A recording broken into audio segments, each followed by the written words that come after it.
Welcome to The Explainer. All right, today we're going to dive into a concept that is, well, it's a real game changer. It might just totally reframe how you see your personality, your stress, and even your day-to-day habits. So let's just start with this question, right? It's one a lot of us have. You know those moments, maybe it's a quiet Sunday afternoon, or you're lying awake at night and you ask yourself, why can't I just relax? Like, everything's fine. So why is it so hard to just be? Well, the answer might be this. Think of it like this. Your nervous system is running an open tab, a line of credit you might not even know you opened, and you're silently paying interest on it every single day. And those payments, they're costing you your peace, your patience, your ability to just rest. And that brings us right to the heart of what we're talking about today, this idea of emotional debt. So what is it exactly?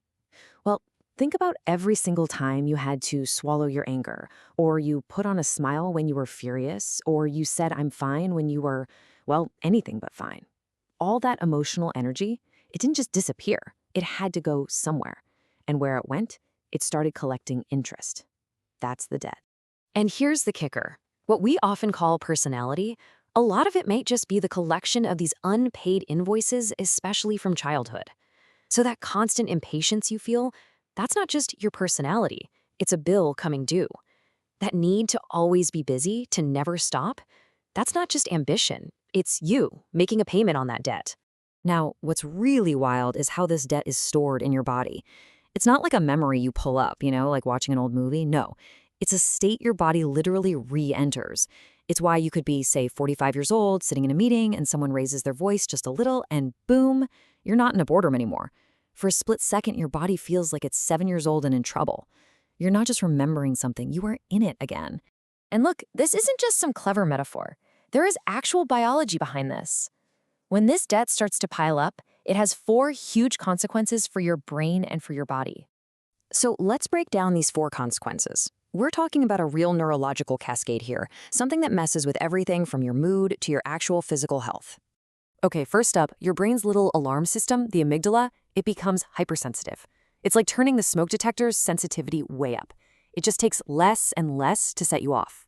So a slightly weird email from your boss doesn't just annoy you, it can completely derail your whole day. Second, the part of your brain that's supposed to be in charge, the prefrontal cortex, your CEO basically, it starts to lose ground. The alarm system, that amygdala, takes over.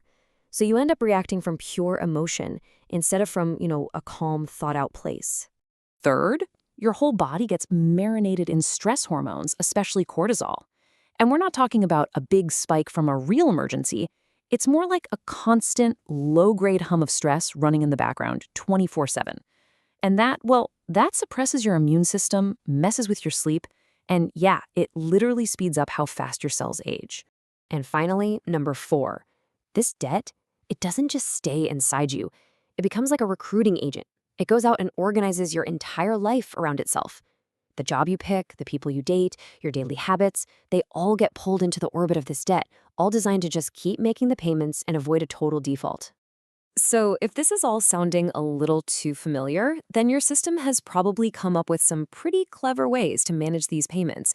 I mean, these are behaviors that keep you from going into emotional bankruptcy every single day. And here are some of the most common ones. You've got numbing, endlessly scrolling, binge watching, using food or alcohol. Then there's performing, always being the funny one or the helper or the easygoing one. And then there are the relational patterns, attracting the same kind of partner over and over. And here's the most important thing to get.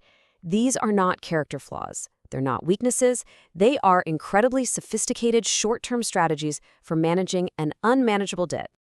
Okay, so the good news is you're not stuck just making these interest payments for the rest of your life. There is a way to start paying down the actual principal.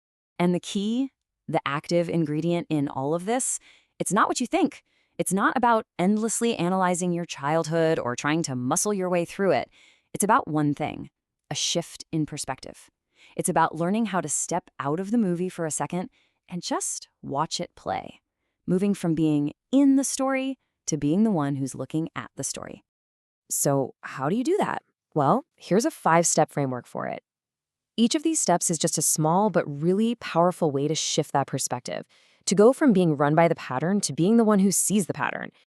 Step 1, Just see the payments. That's it. You don't need to know where the debt came from.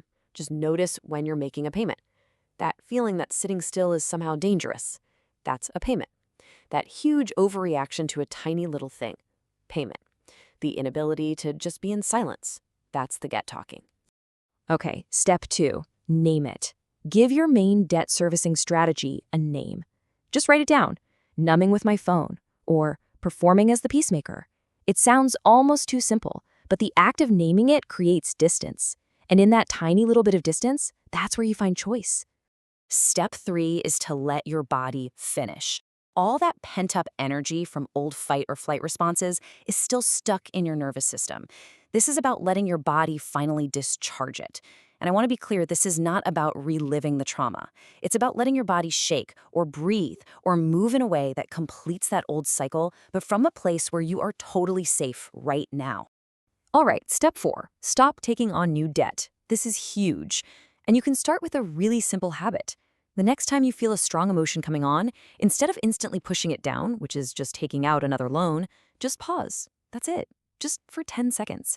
Let the feeling be there in your body without having to do a single thing about it. And finally, step 5, get a witness.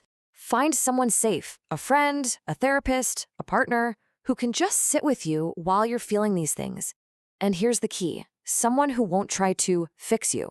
So much of this debt was created when we were alone, so it makes sense that the healing doesn't happen in isolation either. It happens when we're finally seen. And just remember this. This debt, it isn't your fault. You didn't choose it. It was opened in your name when you were too young to understand by circumstances you had no control over.